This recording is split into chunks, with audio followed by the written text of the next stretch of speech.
As a project engineer অথবা project manager কোন একটা প্রজেক্ট আপনার হাতে আসলে কোন অ্যাপ্রোচে আপনি ওভারঅল প্ল্যানিংটা করবেন? এতক্ষণ পর্যন্ত আমরা যে কাজগুলো করেছি, মানে মোর অর লেস যদি আমরা চিন্তা করি L1, L2, L4 টা যদি বাদ দেই, L1 এবং L2 এবং আ L3 র এখন পর্যন্ত যেটুকু পড়েছে এগুলো কিন্তু ওভারঅল বেসিক্যালি আমাদের ওভারঅল প্রজেক্ট সম্পর্কে একটু আন্ডারস্ট্যান্ডিং। বাট আমরা যখন প্রজেক্ট নিয়ে কাজ করতে যাব, এখন থেকে যদি আপনি চিন্তা করেন এই যে পার্ট বি, এই পার্ট বি টা থেকে শুরু হবে অ্যাকচুয়াল এক্সিকিউশন, যে কিভাবে আপনি প্রজেক্টটাকে এক্সিকিউশন করার প্ল্যানটা করবেন। সো তার আগে দেখেন নরমালি আপনি যখন একটা প্রজেক্ট ইঞ্জিনিয়ার অথবা প্রজেক্ট ম্যানেজার হিসেবে দায়িত্ব পালন করবেন, সবার আগে আপনার কাছে একটা ডকুমেন্ট থাকতে হবে যে ডকুমেন্টের মাধ্যমে আপনি বুঝবেন যে আপনাকে প্রজেক্টটা হ্যান্ড ওভার করা হয়েছে। সো এখন দেখেন প্রজেক্ট ইন্টিগ্রেশন ম্যানেজমেন্টের মধ্যে ওভারঅল যে জিনিসটা আপনাকে ইন্টিগ্রেট করতে হবে বেসিক্যালি আমরা আমাদের L1 যে ক্লাসটা ছিল, L1 ক্লাসের সময় আমরা এই টেবিলটা দেখেছিলাম। এই টেবিলটার মধ্যে যেটা ছিল যে আপনি যখন কোনো একটা প্রজেক্ট ম্যানেজমেন্ট করতে যাবেন, প্রজেক্ট ম্যানেজমেন্টের জন্য আপনার সার্টেন কিছু নলেজ এরিয়া আমরা শিখব। সো এই যে নলেজ এরিয়া গুলো আছে, নলেজ এরিয়া গুলোর মধ্যে আমরা যেমন ইন্টিগ্রেশন ম্যানেজমেন্টটাকে যদি আমরা বাদ দেই, এটা বাদ দিয়ে যদি পরের গুলোতে চলে আসি, যে project scope management, project schedule management, এই প্রজেক্ট শিডিউল ম্যানেজমেন্ট আমরা L4 এ পড়েছি। L4 টা অলরেডি আমরা পড়েছি কিভাবে প্রজেক্টের শিডিউলটাকে ম্যানেজ করতে হয়। আজকে আমরা প্রজেক্ট স্কোপ ম্যানেজমেন্টটা পড়বো, প্রজেক্ট ইন্টিগ্রেশন ম্যানেজমেন্টটা পড়বো। সামনের ক্লাসগুলোতে আমরা project cost management, project quality management, resource management, communication management, risk management, procurement management এবং স্টেক হোল্ডার ম্যানেজমেন্ট, এই জিনিসগুলো আমরা সামনের যে আগামী দিনের ক্লাসগুলো আছে সেই ক্লাসগুলোতে শিখবো। তো এখন দেখেন আমরা এইখানে যদি চিন্তা করি যে একটা প্রজেক্ট ইন্টিগ্রেশনের মধ্যে অথবা যে কোনো নলেজ এরিয়ার জন্য 5টা প্রসেস গ্রুপ থাকে, যাতে আপনি কাজগুলো সহজে গুছিয়ে নিতে পারেন। প্রথমটা হলো ইনিশিয়েশন প্রসেস গ্রুপ, যে আপনি যখন একটা প্রজেক্ট ইনিশিয়েট করতে যাবেন, ইনিশিয়েট করার জন্য যে প্রসেসগুলো থাকবে সেই প্রসেসগুলো কি কি আছে। যখন আমরা যখন অ্যাজ এ প্রজেক্ট ম্যানেজার হিসেবে কাজ করব, আমরা যদিও এখানে শিখছি, বাট আমরা যেহেতু প্রজেক্টটা শিখছি, বাট আমাদের এই বইটার অ্যাপ্রোচটা হচ্ছে যে আপনি প্রজেক্ট ম্যানেজার হিসেবে অলরেডি আছেন অথবা প্রজেক্ট ইঞ্জিনিয়ার হিসেবে আছেন, আপনি ওভারঅল প্রসেসটা অলরেডি সবকিছু বোঝেন এবং আপনাকে জাস্ট এইখানে গুছিয়ে দেওয়া হচ্ছে যে আপনি কোনটার পরে কোনটা করবেন। বাট আমাদের যেহেতু আমরা জিনিসটা সম্পর্কে জানি না, সো আমরা কি করবো, একদম স্ক্র্যাচ থেকে শিখবো। যেমন দেখেন এই ইনিশিয়েশন যখন আপনি প্রজেক্ট করতে যাবেন, তখন এই ইনিশিয়েশন বরাবর দেখেন কি কি জিনিস আছে। প্রত্যেকটা নলেজ এরিয়াতে যদি আপনি চিন্তা করেন 4 থেকে 13 পর্যন্ত নলেজ এরিয়াগুলোতে আসলে আপনার ইনিশিয়েশন প্রসেস গ্রুপের মধ্যে 2টা জিনিস থাকে, যে আইডেন্টিফাই স্টেক হোল্ডার, সেটা স্টেক হোল্ডার ম্যানেজমেন্টের মধ্যে আমরা পড়বো। আরেকটা আসতেছে প্রজেক্ট ইন্টিগ্রেশন ম্যানেজমেন্ট, সেটার মধ্যে আসতেছে হলো প্রজেক্ট চার্টারটাকে কিভাবে ডেভেলপ করা যায়। সো তার মানে যখন আপনি প্রজেক্টটা ইনিশিয়েট করার চিন্তা মাথায় করবেন, তার মানে আপনি জানেন এই 4 থেকে 13 টোটাল 9টা বডি অফ নলেজে অথবা নলেজ এরিয়ার মধ্যে আপনাকে 2টা জিনিস ফোকাস করতে হবে। একটা হলো 4.1, যেটাকে আমরা বলতেছি ডেভেলপ প্রজেক্ট চার্টার, আর একটা হচ্ছে 13.1, যেটাকে আমরা বলতেছি আইডেন্টিফাই স্টেক হোল্ডার। সো এরপরে যখন আমরা দেখবো প্ল্যানিং প্রসেস গ্রুপে যাব, প্ল্যানিং প্রসেস মানে আমি ইনিশিয়েট করে ফেলেছি, ইনিশিয়েট করার পরে প্ল্যানিং করতে যাই প্রজেক্টটা, তখন এই বরাবর যা যা থাকবে, এই বরাবর যা যা থাকবে, এই প্রত্যেকটা জিনিস, এই প্রত্যেকটা নলেজ এরিয়ার প্রত্যেকটা পয়েন্ট আপনাকে কনসিডার করতে হবে যখন আপনি প্রজেক্ট ম্যানেজমেন্টটা প্ল্যান করতে যাবেন। তার মানে ইনিশিয়েট যখন করতে যাবেন একটা প্রজেক্ট, তখন আপনার কাছে 2টা পয়েন্ট থাকতেছে। বাট এইখানে দেখেন প্ল্যানিং যখন করতে যাব, সেখানে কিন্তু অনেকগুলো পয়েন্ট আপনার মাথায় রেখে প্ল্যানটা আপনাকে সাজাতে হবে, যাতে কোনো জিনিস আপনার মিস না হয়। প্রত্যেকটা নলেজ এরিয়া থাকবে এবং নলেজ এরিয়ার জন্য কোন পয়েন্টগুলো আপনাকে ম্যানেজমেন্ট প্ল্যানের মধ্যে থাকতে হবে সেটা রাখতে হবে। সেম একইভাবে যখন এক্সিকিউশনের জন্য যাব, তখন এই লাইন বরাবর যেগুলো থাকবে, মনিটরিং কন্ট্রোলের জন্য এই লাইন বরাবর যেগুলো থাকবে এবং ক্লোজিং এর জন্য এই লাইন বরাবর যেগুলো থাকে, সেগুলো আমাদেরকে স্টাডি করতে হবে। এখন এই জিনিসগুলো আমরা কিভাবে স্টাডি করব, এই জিনিসগুলোই আমরা সিকুয়েন্সিয়ালি আজকের ক্লাস থেকে সামনের ক্লাসগুলোতে সিকুয়েন্সিয়ালি শিখতে থাকবো। সো আমরা যদি একদম ভেরি বেসিক ভাবে চিন্তা করি, আমরা যদি একদম স্টার্টিং চিন্তা করি যে আমাদের প্রজেক্ট ইন্টিগ্রেশন ম্যানেজমেন্ট যেটা আছে, সেই প্রজেক্ট ইন্টিগ্রেশন ম্যানেজমেন্ট দিয়ে যদি আজকে একটু বোঝার চেষ্টা করি যে কি আছে ইন্টিগ্রেশন ম্যানেজমেন্টের মধ্যে। সো প্রজেক্ট ইন্টিগ্রেশন ম্যানেজমেন্টের মধ্যে যেটা থাকবে সেটা হলো, দেখেন আমরা এই জায়গাটার মধ্যে আমরা এই 4 থেকে 13 নম্বর পর্যন্ত আমার টোটাল যে বডি নলেজ এরিয়া গুলো আছে সেই নলেজ এরিয়া গুলো প্রত্যেকটা ইন্ডিভিজুয়াল, দেখেন 5 6 7 8 9 10 এই প্রত্যেকটা নলেজ এরিয়া যে প্রজেক্টের কোয়ালিটি কিভাবে ম্যানেজ করব, রিসোর্স কিভাবে ম্যানেজ করব, রিস্ক কিভাবে ম্যানেজ করব, কেনাকাটা কিভাবে করব, প্রকিউরমেন্ট ম্যানেজমেন্ট, প্রত্যেকটা ইন্ডিভিজুয়াল। এবং এই ইন্টিগ্রেশন ম্যানেজমেন্টের কাজ হলো এই প্রত্যেকটা স্ক্যাটার্ড আইটেম গুলাকে একটা আইটেমের মধ্যে নিয়ে আসতে হবে। তাহলে এই প্রজেক্ট ইন্টিগ্রেশন ম্যানেজমেন্টের মধ্যে যদি আমরা, তার মানে এইটা হলো heart of the project management. কিভাবে heart of the project management? প্রথমে আপনাকে কি করতে হবে, নলেজ এরিয়াগুলো, ইন্ডিভিজুয়াল নলেজ এরিয়াগুলো জানতে হবে।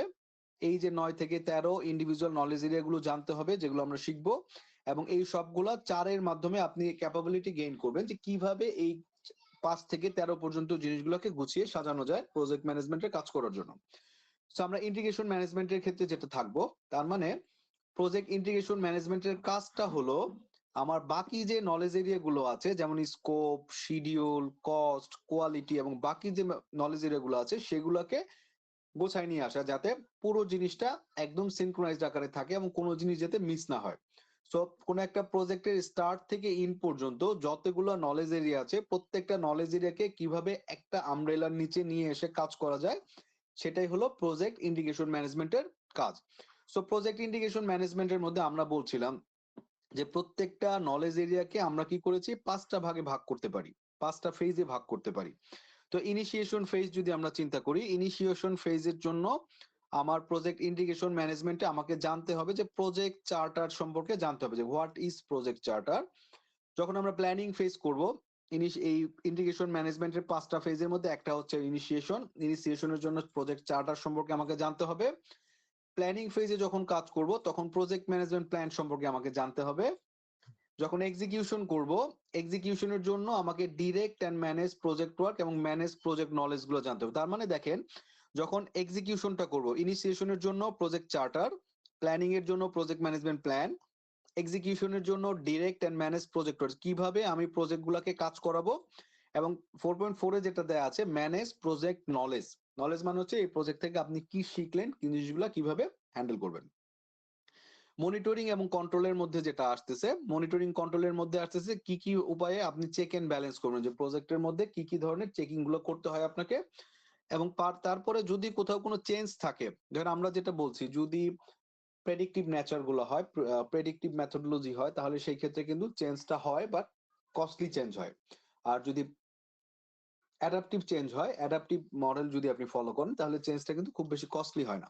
এবং সেটার একটা প্রসিডিউর আছে কিভাবে আমি এই চেঞ্জটাকে কন্ট্রোল করতে পারবো। ফাইনালি প্রজেক্টটা যখন এই স্টেপ থেকে, ইনিশিয়েশন থেকে যখন ক্লোজিং ফেজের মধ্যে চলে আসবে, তখন কিভাবে প্রজেক্টটাকে ক্লোজ করব। সো এই পার্ট গুলাই হচ্ছে আপনার আমার প্রজেক্ট ইন্টিগ্রেশন ম্যানেজমেন্টের মধ্যে আমরা দেখব। সো এখন দেখেন, কোন একটা প্রজেক্টের যদি আমরা লাইফ সাইকেল চিন্তা করি, কোন একটা প্রজেক্টের যদি একটা লাইফ সাইকেল চিন্তা করি, ধরেন কোন একটা প্রজেক্ট স্টার্ট হওয়ার আগে প্রথমে কি হয়, একটা প্রজেক্ট নিয়ে একটা অ্যানালাইসিস হয়। কোন একটা প্রজেক্ট স্টার্ট করার আগে প্রজেক্ট নিয়ে একটা অ্যানালাইসিস হয়। অ্যানালাইসিসটা কিভাবে করা হয়, যেটাকে আমরা বলতেছি প্রি প্রজেক্ট ওয়ার্ক।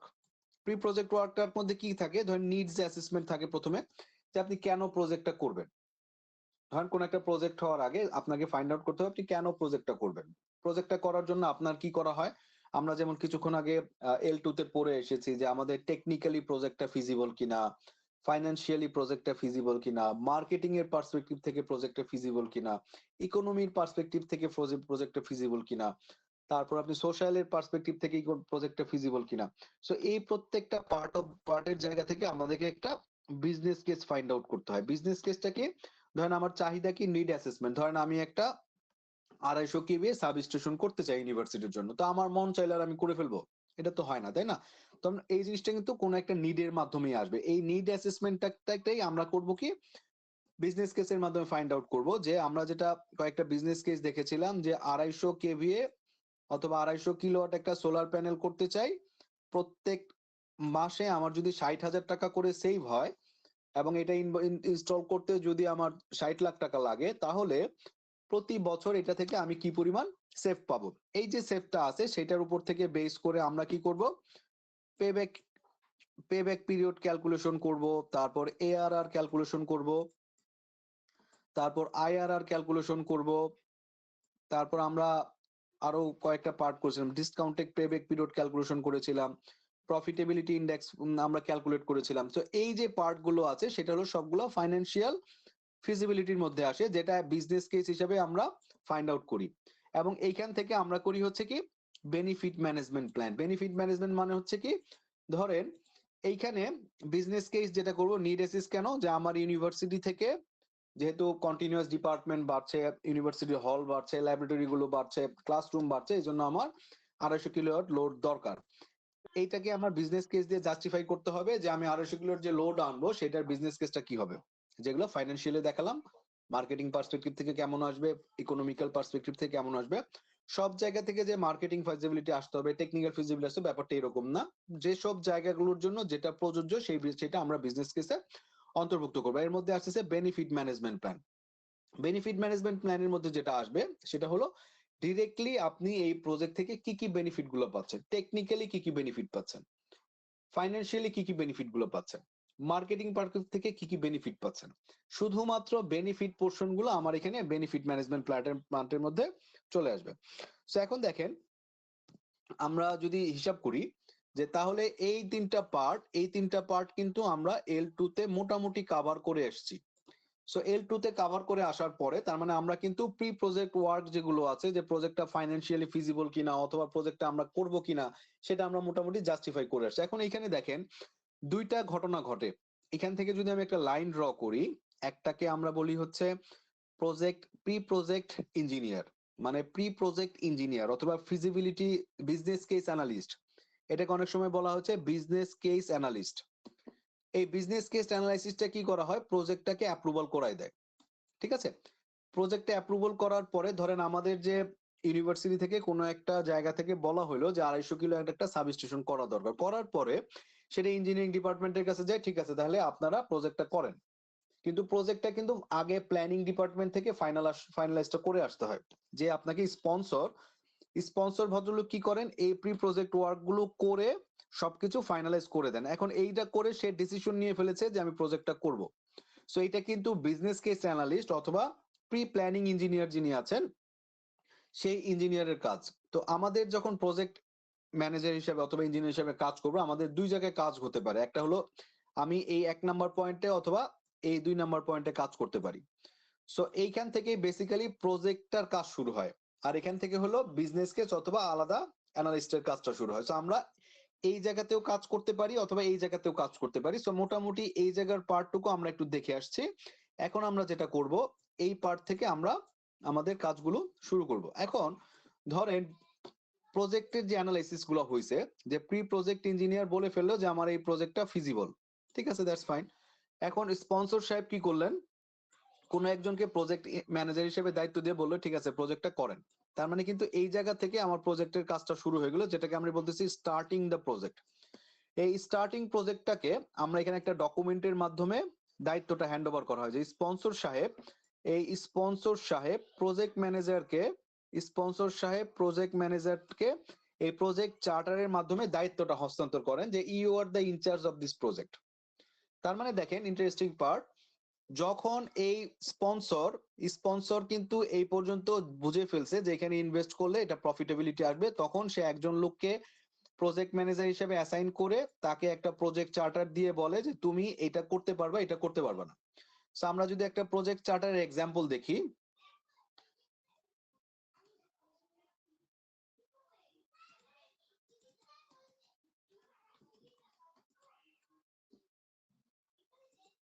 আমরা যদি একটা প্রজেক্ট চার্টারের টেমপ্লেট দেখি, এটা যদি একটা প্রজেক্ট চার্টারের টেমপ্লেট হয়, তাহলে প্রজেক্ট স্পন্সর কি করবেন, যেহেতু তার সে বিজনেস কেস অনুযায়ী ডিসিশন নিয়ে ফেলছেন যে প্রজেক্টটা তিনি করবেন, তো এটা একটা প্রজেক্টের নাম দিয়ে দিতে পারেন যে 250 কেভিএ সোলার প্যানেল ইনস্টলেশন এট ড্যাফোডিল ইন্টারন্যাশনাল ইউনিভার্সিটি ত্রিপলি কমপ্লেক্স।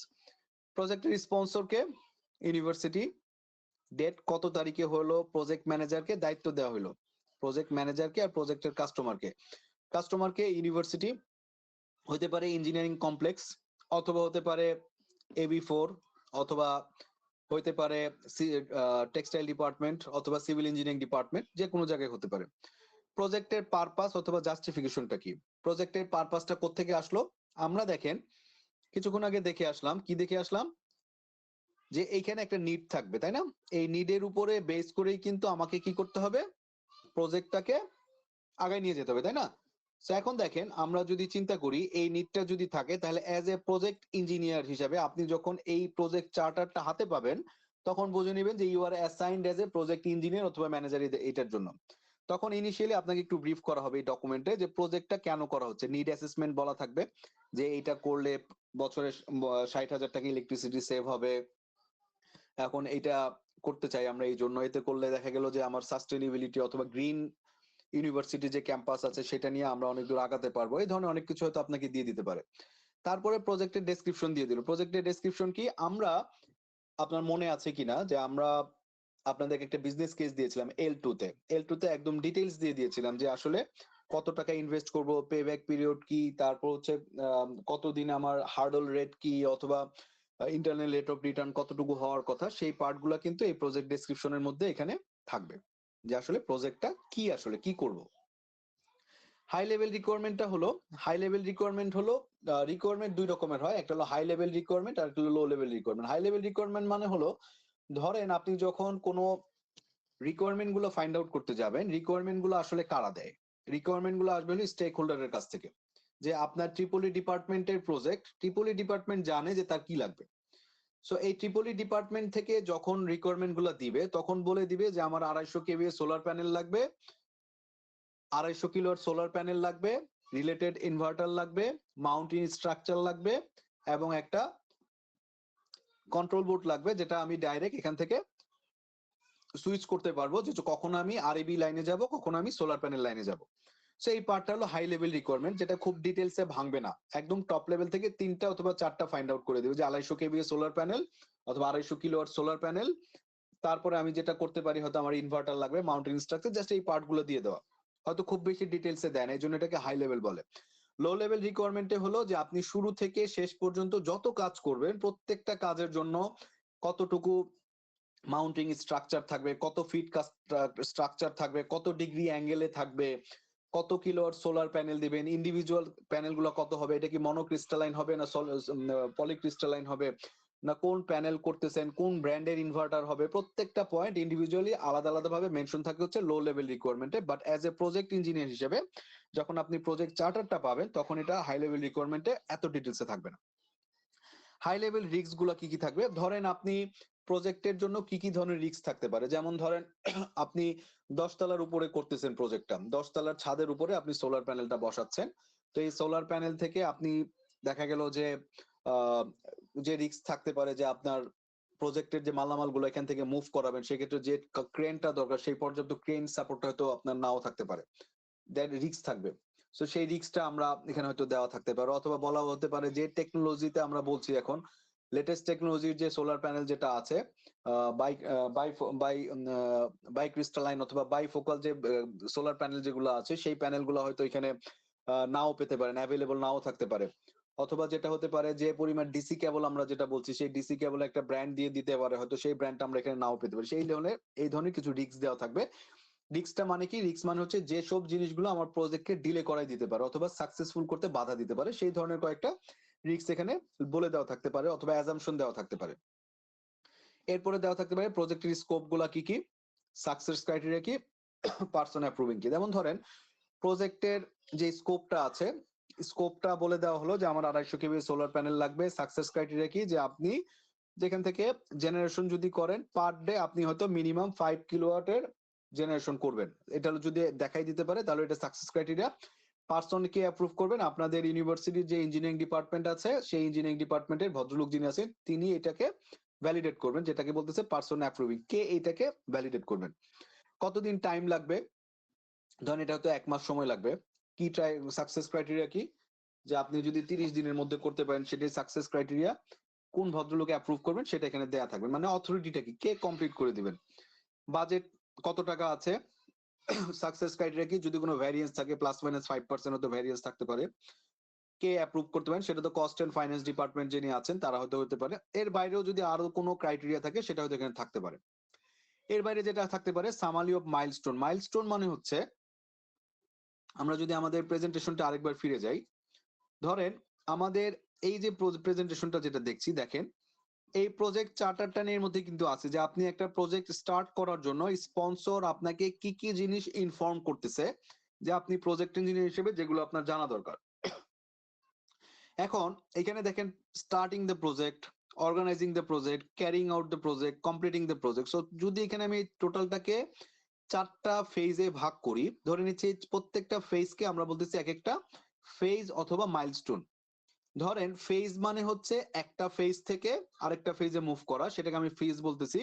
আবার যেটা হতে পারে যে এই এক একটা ফেজ যখন এই স্টার্টিং দ্য প্রজেক্ট, এখান থেকে এই পুরো জায়গাটার মধ্যে আমি হয়তো 3টা মাইলস্টোন দিয়েছি, যেখানে একটা, দুইটা, এই তিনটা মাইলস্টোন মিলে হয়তো একটা ফেজ কমপ্লিট হয়েছে। এই ফেজ গুলাকে আমরা বলতেছি হলো, এই 3টা মাইলস্টোন মিলে একটা ফেজ কমপ্লিট হলো। মাইলস্টোন মানে হচ্ছে এই 3টা কাজ কমপ্লিট করলে স্টার্টিং দ্য প্রজেক্ট যে পার্টটুকু আছে অথবা এই ফেজটা কমপ্লিট হবে। সো এই 3টা কাজ আমরা আলাদা আলাদা ভাবে করবো, সেটাকে আমরা বলতেছি হলো মাইলস্টোন। সো এইখানে যদি আমরা আসি, ধরেন এইরকম পুরো প্রজেক্টটা কমপ্লিট করতে হয়তো এখানে অনেকগুলো মাইলস্টোন দেওয়া আছে, এবং মাইলস্টোন গুলোর ক্ষেত্রে বলা আছে ডিউ ডেট কবে, যে আপনি টোটাল প্রজেক্টটাকে 10টা ভাগে ভাগ করবেন, এই 10টা ভাগের নাম দেওয়া আছে এবং এখানে টাইম দেওয়া থাকবে যে অমুক ডেটের মধ্যে এই পার্টটুকু কমপ্লিট করবেন, অমুক ডেটের মধ্যে এই পার্টটুকু কমপ্লিট করবেন। ধরে নেন আপনি সোলার প্যানেল যে বসাবেন, আপনি হয়তো পারচেজ করে ফেলবেন হয়তো ফেব্রুয়ারি ইন্ডে, তারপর আপনি ইনস্টলেশন করে ফেলবেন হয়তো মার্চ ইন্ডে, তারপর আপনি ইনস্টলেশন কমিশনিং করবেন হচ্ছে এপ্রিল ইন্ডে, তারপর আপনি ট্রেনিং এন্ড কমিশনিং করবেন হচ্ছে মে ইন্ডে। সো এই পার্টগুলোকে মাইলস্টোন দেওয়া, যাতে আপনি প্রত্যেক মাস শেষে অথবা প্রত্যেক একটা টাইম পরে আপনি ফলো আপ করতে পারেন, যে আসলে অথবা আপনাকে ট্র্যাক করতে পারেন যে প্রজেক্টটা কত দূর আগাচ্ছে অথবা আগাচ্ছে কিনা। এরপরে দেওয়া থাকবে এস্টিমেটেড বাজেট, যে এই প্রজেক্টটা কমপ্লিট করার জন্য কত টাকা আপনার বাজেট দেয়া থাকবে। ধরে নেন আপনার এখানে দেওয়া থাকলো যে 50 লাখ টাকা আপনাকে বাজেট দিয়েছে। এই 50 লাখ টাকার পরে স্টেক হোল্ডার দেয়া আছে। স্টেক হোল্ডারটা কি কারা? স্টেক হোল্ডার আমরা আগেই বলেছি যে এই প্রজেক্টের দ্বারা ডাইরেক্টলি ইম্প্যাক্টেড অথবা এফেক্টেড, অথবা যারা ডাইরেক্টলি প্রজেক্টের সাথে ইনভলভড, তাদেরকে আমরা স্টেক হোল্ডার বলতেছি। এরকম স্টেক হোল্ডার নাম দেওয়া থাকবে, যেমন ধরেন ট্রিপলি ডিপার্টমেন্টের project, so head of Tripoli department, এখানে অলরেডি হয়তো একজন অ্যাসাইন থাকবেন টিচার, যিনি পুরো প্রজেক্টটা লুক আফটার করবেন। তারপর হয়তো যদি এটাকে লাইভ আমরা রিসার্চ ল্যাবরেটরি অথবা ল্যাবরেটরি হিসেবে ইউজ করতে চাই, সেটার জন্য হয়তো একজন ল্যাবরেটরি টিচারের দায়িত্ব থাকবেন, অথবা ইঞ্জিনিয়ারিং ডিপার্টমেন্ট থাকবেন ইউনিভার্সিটির, ফাইন্যান্স ডিপার্টমেন্ট থাকবেন, তারপর হচ্ছে এখানে আপনার এইচআর হিউম্যান রিসোর্স ডিপার্টমেন্ট থাকবেন। সো এবং প্রত্যেকে আলাদা আলাদা ডিপার্টমেন্ট থাকবেন, এবং প্রত্যেকটা এই স্টেক হোল্ডারের কোথাও যদি আমরা কোনো আটকে যাই কোথাও কিছুতে, তাহলে এই কাজ বেসিসে যার যে রোল আছে, যেমন একজন লোক হচ্ছে ম্যান পাওয়ার অ্যালোকেট করার জন্য, একজন লোক ফাইন্যান্স টাকা পয়সা দেওয়ার জন্য, একজন হয়তো ট্রিপলি হেড যিনি আছেন তিনি হয়তো জেনারেশন পার্টটুকু বুঝিয়ে দেওয়ার জন্য, প্রজেক্ট কমপ্লিট করার জন্য হয়তো ইঞ্জিনিয়ারিং ডিপার্টমেন্ট কমপ্লিট করার জন্য, এই প্রত্যেকটা রোল গুলো এখানে দেয়া থাকবে। এরপর আরেকটা জিনিস দেওয়া থাকবে, প্রজেক্ট ম্যানেজার অথরিটি লেভেলটা কি। ধরেন আপনি আসলে একটা লোক রিক্রুট করতে চাচ্ছেন, তো আসলে প্রজেক্ট ম্যানেজার কি আসলে লোক রিক্রুট করতে পারবেন কিনা, নাকি এইচআর যিনি আছেন তিনি হিউম্যান রিসোর্সের যিনি থাকবেন তিনি হয়তো লোক রিক্রুট করবেন, অথবা উনি ফায়ার করতে পারবেন কিনা, লোকজনকে ট্রেনিং এ পাঠাতে পারবেন কিনা। এই ডিসিশন গুলো এখানে দেওয়া থাকবে, যে প্রজেক্ট ম্যানেজার লোকজন হায়ার করতে পারবেন, ফায়ার করতে পারবেন এবং ট্রেনিং এর জন্য পাঠাতে পারবেন। বাজেট ম্যানেজমেন্ট এন্ড ভ্যারিয়েন্স, যে আপনি বাজেট যেটা আছেন সেটা কি প্রজেক্ট ম্যানেজার কমপ্লিট ডিসিশন দিতে পারবেন, নাকি এখানে স্পন্সর সাহেব যিনি আছেন উনি বাজেটটা ফাইনাল করে দিবেন প্রজেক্টের ইন্টারনাল কাজের জন্য। টেকনিক্যাল ডিসিশন গুলা কে দিবেন, যিনি কি প্রজেক্ট ম্যানেজার থাকবেন নাকি কোনো একজন টেকনিক্যাল অ্যাডভাইজার থাকবেন, সেটা টেকনিক্যাল অ্যাডভাইজারের হয়তো নামও থাকতে পারেন, অথবা ট্রিপলি ডিপার্টমেন্টের হেড যিনি আছেন তিনিও থাকতে পারেন। কনফ্লিক্ট রিজিউন, ধরে নেন আপনি একটা কাজ করতে যাচ্ছেন, ইউনিভার্সিটির যে স্টেক হোল্ডার যারা আছেন প্রজেক্ট ম্যানেজার হিসেবে, এই যে স্টেক হোল্ডার যারা আছেন তাদের সাথে আপনার একটা কনফ্লিক্ট হলো, যে আপনি একটা বলতেছেন তারা বলতেছেন আরেকটা। তো এই ধরনের যদি কোন রকম দ্বৈত কোন রকম মতানৈক্য থাকে, সেই মতানৈক্যর ক্ষেত্রে আপনার সলিউশনটা কিভাবে হবে, সেই সলিউশন গুলোর জন্য একটা গাইডলাইন দেওয়া থাকবে, যে আপনার যখন কনফ্লিক্টে পড়বেন তখন আপনি স্পন্সরের কাছে যেতে পারেন, অথবা প্রজেক্ট ম্যানেজার যেটা বলবেন সেটাই ফাইনাল, অথবা যদি বলেন টেকনিক্যাল যে অ্যাডভাইজার যিনি থাকবেন এই জায়গাটাতে, সে টেকনিক্যাল অ্যাডভাইজার যা বলবেন সেটাই ফাইনাল, অথবা চিন্তা করে দেখবেন যে আপনার বাজেটের মধ্যে রাখার জন্য প্রজেক্ট ম্যানেজার যা যা করার দরকার সেটাই ফাইনাল।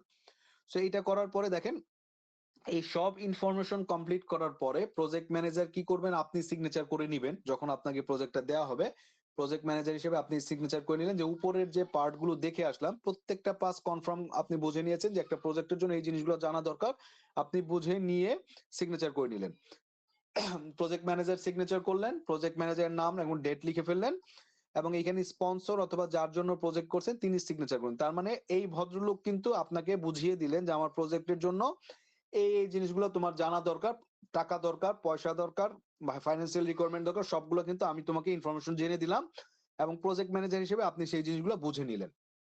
সো এই প্রজেক্ট যে চার্টারটা আছে এই চার্টারের উপর বেস করে দেখেন, এই বিজনেস কেসের উপর বেস করে একটা সামারি বানানো হয়েছে প্রজেক্ট চার্টার। এই প্রজেক্ট চার্টারের মধ্যে প্রজেক্ট শুরু করার জন্য আপনার যা যা ইনফরমেশন দরকার প্রত্যেকটা জিনিস এখানটাতে আছে, এবং এই ইনফরমেশন গুলো আপনি বুঝে সিগনেচার করে নিলেন কার কাছ থেকে, যে প্রজেক্ট স্পন্সর আছে তার কাছ থেকে বুঝে নিলেন। এখন তার মানে আপনার জন্য যা যা দরকার প্রজেক্ট স্টার্ট করার জন্য আপনি অথরিটি পেয়ে গেলেন। প্রজেক্ট চার্টার হলো সেই ডকুমেন্ট যে ডকুমেন্টের মাধ্যমে স্পন্সর প্রজেক্ট ম্যানেজারকে তার দায়িত্বটা, প্রজেক্ট ম্যানেজার হিসেবে তার দায়িত্বটা বুঝিয়ে দেয়। এখন প্রজেক্ট ম্যানেজার হিসেবে যখন আপনি প্রজেক্ট চার্টারটা পেলেন, প্রজেক্ট চার্টার পাওয়ার পরে তখন আপনাকে কি করতে হবে, পুরো জিনিসটাকে আপনাকে প্ল্যানিং করতে হবে যে কিভাবে আপনি পুরো প্রজেক্টটা শুরু থেকে শেষ পর্যন্ত কমপ্লিট করবেন। তখন হচ্ছে আপনি প্রজেক্ট ম্যানেজমেন্ট যে প্ল্যানটা আছে, প্রজেক্ট ম্যানেজমেন্ট প্ল্যানটা করতে হবে। প্রজেক্ট ম্যানেজমেন্ট প্ল্যানটা করার পরে ধরেন বাকি যে কাজগুলো আছে, তার মানে আমরা এখানে আরেকটা জিনিস বলছিলাম যে প্রত্যেক আপনি টোটাল ফেজটাকে অনেকগুলো মাইলস্টোনে ভাগ করে নেবেন, অনেকগুলো মাইলস্টোন মিলে একটা ফেজ গেট হবে। সো এখন প্রজেক্ট চার্টার পাওয়ার পরে আপনি অ্যানালাইসিস করে অ্যাজ এ প্রজেক্ট ম্যানেজার আপনাকে প্রজেক্ট ম্যানেজমেন্টের প্ল্যানটা করে তারপরে ক্যারিং আউট দ্য ওয়ার্ক করতে হবে, স্টার্টটা করতে হবে। সো এখন দেখেন প্রজেক্ট চার্টারের মধ্যে কম্পোনেন্ট গুলো কি কি থাকতে পারে। আমরা একটা চার্ট আমরা একটা টেমপ্লেটস আপনাদেরকে দেখাইছি যে আসলে প্রজেক্ট চার্টারের মধ্যে কি কি থাকতে পারে। নরমালি এখানে যেটা থাকে কম্পোনেন্ট গুলা, প্রজেক্ট ম্যানেজার নাম থাকবে, কোন অর্গানাইজেশন অথবা টিম কি, রিকোয়ারমেন্ট অথবা business need, description of the end result, main deliverables, stakeholder influence, summary case, summary milestone, summary budget, assumption and constant. So মোটামুটি আমরা যে টেমপ্লেটটা দেখেছি এখানে কিন্তু মোটামুটি যা যা কম্পোনেন্ট থাকা দরকার প্রজেক্ট চার্টারের মধ্যে সবগুলোই কিন্তু মোটামুটি কভার করে যায়। সো আমরা পরীক্ষার মধ্যে যেটা আসতে রাখতে পারি সেটা হলো প্রজেক্ট চার্টার বলতে কি বুঝো, একটা পরীক্ষার মধ্যে যেটা আসতে পারে প্রজেক্ট চার্টার বলতে কি বুঝো এবং এই প্রজেক্ট চার্টারে কি কি কম্পোনেন্টস গুলো থাকে, সেই প্রজেক্ট চার্টারের কম্পোনেন্টস গুলো লিখো, এটা আসতে পারে পরীক্ষা। অথবা আরেকটা জিনিস আসতে পারে যে প্রজেক্ট চার্টার বলতে কি বুঝো, একটা স্যাম্পল প্রজেক্ট চার্টারের টেমপ্লেট দেখাও। সেই টেমপ্লেটসটা যদি দেখাতে পরীক্ষার মধ্যে আসতে পারে, যদি আসে সেক্ষেত্রে আমরা যে পিডিএফটা দেখালাম সেটা পরীক্ষার মধ্যে আপনারা একটা টেমপ্লেট আকারে দিতে পারেন যে কি কি জিনিসগুলা আসতে পারে। সেটা ডেফিনেটলি মার্কের উপরে ডিপেন্ড করবে, যে আপনার যদি ধরেন 5 মার্কে থাকে তাহলে হয়তো একটু বড় করে লিখবেন, যদি 3 মার্কে হয় তাহলে হয়তো একটু ছোট করে লিখবেন। সেটা হচ্ছে আপনাদের উপরে মার্কেট ডিস্ট্রিবিউশনের উপর বেস করে কতটুকু বড় কতটুকু ছোট সেটা আপনারা লিখবেন।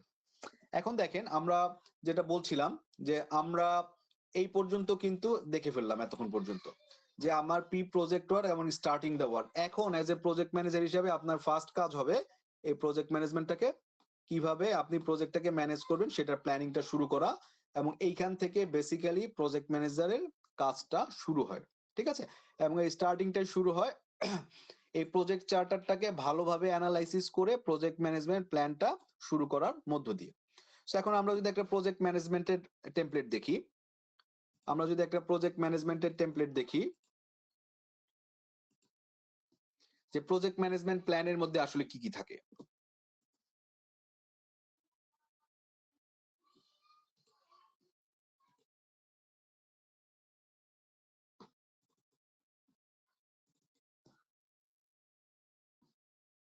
আচ্ছা, প্রজেক্ট ম্যানেজমেন্ট প্ল্যানের যে টেমপ্লেটটা আছে, যা যে প্রজেক্ট ম্যানেজার প্রজেক্ট চার্টার পেয়ে গেলেন, চালার পর কমপ্লিট করার পরে আপনাকে যেটা করতে হবে প্রথমেই এই প্রজেক্টটাকে ফেজে ভাগ করে নিতে হবে, যে আপনি কয়টা ফেজে প্রজেক্টটাকে ভাগ করতে চান।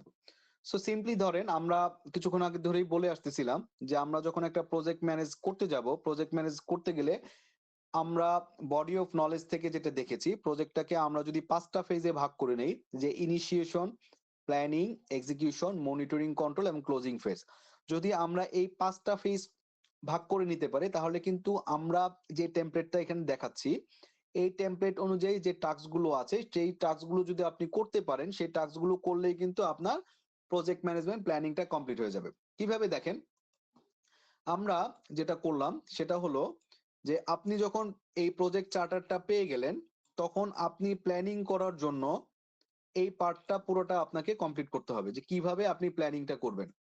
এই পার্টের মধ্যে যতগুলো আইটেম আছে প্রত্যেকটা আইটেম ধরে ধরে আপনাকে প্ল্যান করতে হবে। এই প্ল্যানিংটাই কি করবেন, প্রজেক্ট ম্যানেজমেন্ট প্ল্যানিং এর মধ্যে আসবে। সো এখন যেহেতু আমরা এই 5 থেকে 13 পর্যন্ত এই জিনিসগুলো সম্পর্কে আমরা জানি না, দ্যাটস ওয়াই কিন্তু অ্যাজ এ প্রজেক্ট ম্যানেজার আমরা কিন্তু প্রজেক্ট ম্যানেজমেন্ট প্ল্যানটা করতে পারবো না। বাট আমরা একটু আইডিয়া নিব যে আসলে একটা প্রজেক্ট ম্যানেজমেন্ট প্ল্যানের মধ্যে আসলে কোন কোন জিনিসগুলো থাকতে পারে, যাতে করে আমরা যখন সামনের দিকে যাব প্রত্যেকটা ইন্ডিভিজুয়াল প্রসেস গুলো বুঝবো, বোঝার সময় যাতে আমাদের কোনো রকম কনফিউশন না হয়। তো এখন দেখেন, প্রজেক্ট ম্যানেজমেন্ট প্ল্যানের মধ্যে আমরা যদি 5টা ফেজে ভাগ করে নেই, ধরে নিচ্ছি আপনার ফেজ 1 এর মধ্যে আমরা কি বলতেছি, initiation, planning, execution, monitoring, control এবং ক্লোজিং ফেজ। এবং এই ফেজগুলোর মধ্যে কি ডেলিভারেবলস গুলো কি কি দিবেন। যেমন ধরেন আপনি 250 কেভিএ সোলার প্যানেল বসাবেন, তো প্রথম ফেজের মধ্যে ইনিশিয়েশনের মধ্যে কি দিবেন আপনি, ইনিশিয়েশনের মধ্যে আপনি হয়তো থাকতে পারে যে আপনি একদম হাই লেভেল যে স্কোপ যেটা আছে, স্কোপ ম্যানেজমেন্টটা আপনি ফাইনাল করবেন। স্কোপ মানে কি, প্রজেক্টের জন্য আপনি কি কি করতে চান। প্ল্যানিং ফেজের মধ্যে কি দিবেন, একটা প্রজেক্ট ম্যানেজমেন্ট প্ল্যান দিবেন। এক্সিকিউশনের মধ্যে কি দিবেন, যে আপনি আহ, যে কাজগুলো আছে, ইনস্টলেশন যেগুলো আছে, installation of solar panel, cabling, structure, তারপর হচ্ছে আপনার DC SCADA system to monitor the power generation. Monitoring কন্ট্রোলের মধ্যে আপনি দেখবেন যে আসলে এই ডিসিএস সিস্টেমের মাধ্যমে যে ডাটাগুলো আসতেছে, সেই ডাটার মধ্যে আপনার যে রিকোয়ারমেন্ট যেটা ছিল সেই রিকোয়ারমেন্টস এর মধ্যে কোনো গ্যাপ আছে কিনা। ক্লোজিং ফেজের মধ্যে দেখবেন যে যদি কোনো রকম গ্যাপ না আসে এবং আপনার যেই ইনিশিয়েশনে যে স্কোপ ম্যানেজমেন্ট প্ল্যান ছিল, সেই স্কোপ ম্যানেজমেন্ট প্ল্যান থেকে আপনার যে গ্যাপটুকু আছে, কোনো গ্যাপ না থাকলে সেই গ্যাপটা আপনি ধরে নেবেন যে আপনার প্রজেক্টটা ক্লোজ হয়ে গেছে। সো এটা হলো আপনার ফেজটা ভাগ করে নিলেন, কতগুলো ফেজে করবেন। এখন দেখেন প্রজেক্ট ম্যানেজমেন্ট প্রসেস, আপনি তো এই 5টা ফেজে ভাগ করে নিলেন প্রজেক্টটাকে। ভাগ করার পরে আমরা ধরেন টোটাল যে নলেজ এরিয়া গুলো আছে, সেই নলেজ এরিয়া গুলোর মধ্য থেকে কোন কোন প্রসেস গুলো আমরা ফাইন্ড আউট করব। সো এই যে প্রসেস যেগুলো আছে, আপাতত এই জিনিস সম্পর্কে আমরা যেহেতু জানি না, সামনের দিকগুলোতে শিখবো। সো এই জিনিসগুলো আপাতত ধরে রাখি যে প্রজেক্ট ম্যানেজমেন্ট যখন আপনি প্ল্যান করবেন, কারণ আমাদের যে স্ট্রাকচারটা আছে, স্ট্রাকচার অনুযায়ী আপনি একজন এক্সপার্টিস প্রজেক্ট ম্যানেজার, তো সেই হিসাবে কিন্তু আপনি কাজ শুরু করেছেন, বাট বাস্তবে কিন্তু আমরা জানি না। সো দ্যাটস ওয়াই আপনাদের কাছে মনে হবে এটা আগে কেন শিখছি, এটা তো পরে শিখলেই হতো সবগুলো শাখা শেখার পরে। বাট যেহেতু আমাদের পুরো প্রজেক্টটা টপ ভিউ থেকে দেখছি, টপ ভিউ থেকে দেখার কারণে আপনাকে কি করতে হবে, পুরো প্ল্যানিংটা আগে আসবে এবং এক্সিকিউশন গুলো স্টেপ বাই স্টেপ আমরা সামনে একটা একটা করে শিখবো। সো এই যে প্রসেস, যে নলেজ এরিয়া যেগুলো আছে, সেই প্রসেস যেগুলো আছে এবং এই ডিসিশন গুলো আছে, এই ডিসিশন গুলো আমরা যখন এই ইন্ডিভিজুয়াল নলেজ এরিয়া গুলো শিখবো, তখন আমরা একটা একটা করে শিখে নিব। সেম একইভাবে এই প্রসেস গুলোর জন্য, এই নলেজ এরিয়ার জন্য আমি কোন কোন টুলস এন্ড টেকনিক গুলো আছে সেগুলোও আমরা আস্তে আস্তে শিখবো। ভ্যারিয়েন্স এবং বেসলাইন ম্যানেজমেন্ট। এখন দেখেন, আমার এখানে ট্রিপল কনস্ট্রেন্ট ছিল, তাই না। আমরা প্রজেক্টের জন্য ট্রিপল কনস্ট্রেন্ট ফলো করি, একটা হলো স্কোপ ভ্যারিয়েন্স, একটা শিডিউল ভ্যারিয়েন্স, আর একটা হলো cost variance. So scope, schedule এবং কস্ট, এই তিনটাই হলো আমাদের মেজর পার্ট। এখন দেখেন স্কোপ ভ্যারিয়েন্স এর জন্য আসলে আমার স্কোপ কত পার্সেন্ট ভ্যারিয়েন্স আসতে পারে। ধরেন আপনি টাইমলাইন দিলেন 30 ডেজ, 30 ডেজ এর মধ্যে যেহেতু আমরা প্রবাবিলিটির মধ্যে আসছি, আমরা শিডিউল ম্যানেজমেন্টের মধ্যে দেখেছি যখন আমরা পার্ট অ্যানালাইসিস করি, 3টা পার্ট থাকে, একটা হলো অপটিমিস্টিক, একটা মোস্ট লাইকলি, একটা pessimistic. So in that case ওই অ্যানালাইসিস করে আপনি দেখাতে পারেন যে আমার স্কোপ ভ্যারিয়েন্সটা কি কতটুকু আসতে পারে, +-5% অথবা 5 ডেজ। শিডিউল ভ্যারিয়েন্স কেমন আসতে পারে, কস্ট ভ্যারিয়েন্স কেমন আসতে পারে, এই পার্টগুলো এই জায়গাতে নরমালি আসে। আর ওভারঅল প্রজেক্ট রিভিউ এর মধ্যে যদি আপনার কোনো কিছু মনে হয় যে আসলে কোনো জিনিস থাকা দরকার, সেই জিনিসগুলো আমরা এখানে ফাইনাল করবো। এখন দেখেন এই শিটটা থেকে আপনি খুব ক্লিয়ার যে আপনি প্রজেক্টটাকে টোটাল কয়টা ফেজে ভাগ করছেন এবং প্রত্যেকটা ফেজ অনুযায়ী কি কি জিনিস আপনি আউটপুট দিচ্ছেন এবং কোন কোন নলেজ এরিয়াগুলো আপনার প্রজেক্টের জন্য জানা দরকার এবং এই নলেজ এরিয়ার জন্য কোন কোন প্রসেস আপনি ফলো করবেন। এবং এই প্রসেসগুলো যখন ফলো করবেন, এই প্রসেসের জন্য কোন কোন টুলস এন্ড টেকনিক গুলো ফলো করবেন, যাতে করে এটা আগে ফাইনাল করে নিলে ডিসিশন সহজটা কি হয় দেখেন, আপনি যখন এক্সিকিউশন করতে যাবেন, আপনার কাছে যখন কোনো গাইডলাইন থাকবে না, তখন আপনি তখন হাতটাই বাড়াবেন যে আসলে আমি এটা করব না ওইটা করব, ওইটা করব না সেটা করব। দ্যাটস ওয়াই আপনি কোন কোন প্রসেস ফলো করবেন এবং এই প্রসেসটার জন্য কোন কোন টুলস এন্ড টেকনিক গুলো ফলো করবেন সেই জিনিসগুলো কিন্তু আগে থেকে ডিসিশন নিয়ে ফেলছেন, যাতে করে যখন এক্সিকিউশন করতে যাবেন কোন রকম যাতে কনফিউশন না হয়। এখন এই নলেজ এরিয়া এবং টুলস এন্ড টেকনিক গুলো মাথায় রাখেন। এই জিনিসগুলো আমরা প্রত্যেকটা নলেজ এরিয়া যখন ইন্ডিভিজুয়ালি শিখবো তখন বাই ডিফল্ট আমরা একটা একটা করে এই জায়গা থেকে নলেজ গুলা গেইন করতে থাকবো। সো দেখেন এই ক্ষেত্রে তাহলে প্রজেক্ট চার্টার এবং project management plan, project management প্ল্যানটার মধ্যে কি কি থাকলো, কয়টা ফেজে ভাগ করব, কি কি নলেজ এরিয়ার মধ্যে কোন কোন প্রসেস গুলো নিব এবং কোন কোন টুলস এন্ড টেকনিক গুলো ফাইনাল করব, এবং তিনটা যে ট্রিপল কনস্ট্রেইন্ট আছে স্কোপ, বাজেট এবং টাইম, এই তিনটার যদি কোনো ভ্যারিয়েশন আসে এই ভ্যারিয়েশন গুলো আমরা কিভাবে টেক কেয়ার করব। সো এই পর্যন্ত আসলো আমাদের প্রজেক্ট ম্যানেজমেন্ট প্ল্যানের মধ্যে। সো এখন দেখেন প্রজেক্ট ম্যানেজমেন্ট প্ল্যানের মধ্যে যদি আমরা হিসাব করি যে এই জায়গাটার মধ্যে দেখবেন প্রজেক্ট ম্যানেজমেন্ট প্ল্যানের মধ্যে অনেক কিছু আছে। তো মোটা দাগে আমরা নলেজ এরিয়া যেগুলো আছে আমি যে টেমপ্লেট গুলো ফলো করেছি নরমালি ওই টেমপ্লেটের যে আইটেম যেটা আছে সেটা ফলো করতে পারেন, এবং এর বাইরেও কিছু প্রজেক্ট ডকুমেন্টস থাকে সেই ডকুমেন্টস গুলোও কিন্তু এই নলেজ এরিয়া গুলো থেকে আসবে। সো আপনাদের এখানে পরীক্ষার মধ্যে যেটা আসতে পারে যে প্রজেক্ট ম্যানেজমেন্ট প্ল্যান যেটা আছে সেটা সম্পর্কে কি বুঝো এবং কি কি কম্পোনেন্টস থাকতে পারে টেমপ্লেটস আকারে দেখাও। তাহলে আমরা যেটা করব যে প্রজেক্ট ম্যানেজমেন্ট প্ল্যানটা কি জিনিস, যেহেতু প্রজেক্ট ম্যানেজমেন্ট প্ল্যানটা হচ্ছে যে কিভাবে প্রজেক্টটা আমি এক্সিকিউট করব সেটা দেখানো, সেটাই হচ্ছে প্রজেক্ট ম্যানেজমেন্ট প্ল্যান। সেটা বলে আমরা যেটা করব একটা টেমপ্লেটস যেটা আমরা দেখালাম সেই টেমপ্লেটসটা হয়তো পরীক্ষার খাতায় লিখে দিতে পারি। তাইলে আমরা বুঝবো যে প্রজেক্ট ম্যানেজমেন্ট জিনিসটা কি জিনিস এবং প্রজেক্ট ম্যানেজমেন্টের কম্পোনেন্টস গুলা, প্রজেক্ট ম্যানেজমেন্ট প্ল্যানের কম্পোনেন্ট গুলো আসলে কি কি জিনিস। ঠিক আছে, সো এই পর্যন্ত আমরা যেটুকু শিখলাম এই জায়গায় কারো কোনো কোশ্চেন আছে? দুইটা মেজর জিনিস শিখেছি, একটা হলো প্রজেক্ট চার্টারটা কি জিনিস এবং এটার কম্পোনেন্ট গুলো কি কি, এবং প্রজেক্ট ম্যানেজমেন্ট প্ল্যানটা কি এবং এটার কম্পোনেন্টস গুলো কি কি হওয়া দরকার। পাশাপাশি ইন্টিগ্রেশন ম্যানেজমেন্টের জন্য টোটাল 5টা যে ফেজ আছে সেই 5টা ফেজ সম্পর্কে আমরা জেনেছি। সেই তিনটা জায়গা থেকে কারো কোনো কোশ্চেন থাকলে কোশ্চেন করতে পারেন।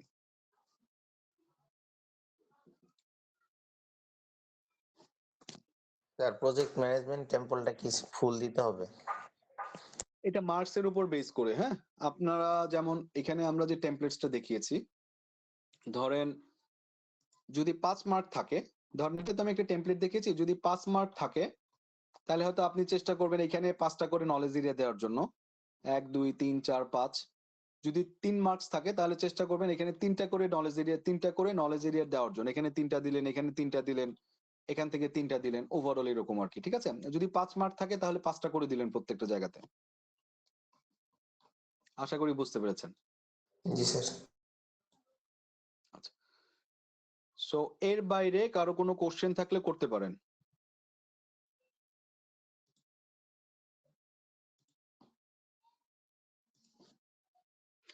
নাবিল কি শুনতে পাচ্ছেন আমাকে? নাবিল? জি স্যার শুনতে পাচ্ছি। শুনতে পাচ্ছি। প্রজেক্ট চার্টারটা কি কি বুঝলেন?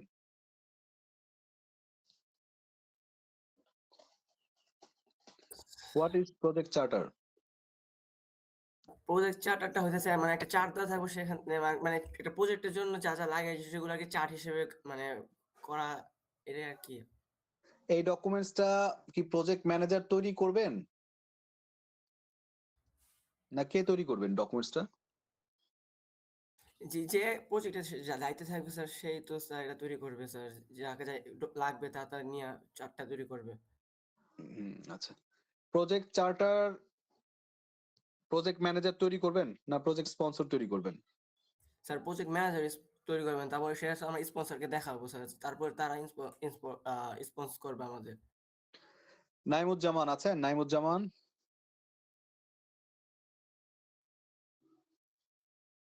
নাইমুজ্জামান?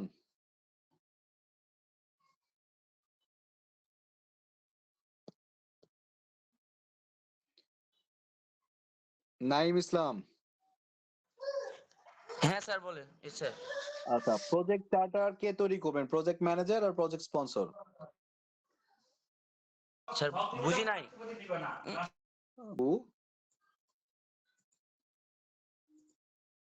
আমরা যদি এই পার্টটুকুর মধ্যে আগে আসি, এই পার্টটুকু হচ্ছে 1 আর এই পার্টটুকু হচ্ছে 2। সো প্রজেক্ট স্পন্সর কি করবেন, এই প্রজেক্ট চার্টারটা প্রজেক্ট ম্যানেজারের কাছে দিবেন, দেওয়ার পরে প্রজেক্ট ম্যানেজার ফার্স্টে কি করবেন, এই প্রজেক্ট চার্টারটা ভালোভাবে অ্যানালাইসিস করে ওভারঅল প্রজেক্টটা কিভাবে করবেন সেটার জন্য একটা প্রজেক্ট ম্যানেজমেন্ট প্ল্যান তৈরি করবেন। ঠিক আছে? সো এখন দেখেন এখানে প্রজেক্ট স্পন্সর যিনি আছেন তিনি কিন্তু প্রজেক্ট চার্টারটা হ্যান্ড ওভার করবেন। এখানে আরেকটা জিনিস, প্রজেক্ট স্পন্সর কিন্তু নিজে হয়তো প্রজেক্ট চার্টারটা নাও বানাতে পারেন। কারণ কি, এই পুরো পার্টটা করার জন্য আরেকজন কিন্তু প্রজেক্ট ইঞ্জিনিয়ার থাকতে পারেন অথবা বিজনেস কেস অ্যানালিস্ট থাকতে পারেন, তিনিও হয়তো প্রজেক্ট চার্টারটা বানাতে পারেন যদি কোম্পানি অথবা অর্গানাইজেশনের সাইজটা বড় হয়। আর যদি কোম্পানি অর্গানাইজেশন সাইজ ছোট হয় তাহলে কিন্তু প্রজেক্ট স্পন্সর নিজেই প্রজেক্ট চার্টারটা তৈরি করতে পারেন। ঠিক আছে? সো দুইটা পার্ট, একটা হলো প্রি প্রজেক্ট ওয়ার্ক, আরেকটা হচ্ছে প্রজেক্ট এক্সিকিউশন পার্ট। সো এই প্রজেক্ট এক্সিকিউশন পার্টের প্রথম কাজটা হলো প্রজেক্ট ম্যানেজমেন্ট প্ল্যান তৈরি করা। সো একটা হলো প্রজেক্ট চার্টার, যেটা স্পন্সর প্রজেক্ট ম্যানেজারকে দিবেন, আর এই প্রজেক্ট চার্টার পাওয়ার পরে প্রজেক্ট ম্যানেজার প্রজেক্টটা কিভাবে কমপ্লিট করবেন সেটার জন্য একটা ওভারঅল প্রজেক্ট ম্যানেজমেন্ট প্ল্যানটা করবেন। সো বেসিক্যালি এটাই পার্ট। আর এই প্রজেক্ট চার্টারের মধ্যে কি কি ডকুমেন্টস থাকা দরকার, প্রজেক্ট ম্যানেজমেন্ট প্ল্যানের মধ্যে কি কি জিনিস কনসিডার করা দরকার, সেই দুইটার আমরা টেমপ্লেটসটা দেখলাম। সো এরপরে আমরা যেটা দেখব, আমরা এই স্কোপ ম্যানেজমেন্ট যে পার্টটুকু আছে, মোটামুটি এই পার্ট থেকে আমরা যেটা দেখব প্রজেক্ট স্কোপ ম্যানেজমেন্ট পার্ট অথবা প্রজেক্ট স্কোপ ম্যানেজমেন্টটা কিভাবে করা যায়, এই পার্ট সম্পর্কে আমরা আমাদের পার্ট সি যে ক্লাসটা আছে সেই ক্লাসটার মধ্যে দেখবো ইনশাআল্লাহ।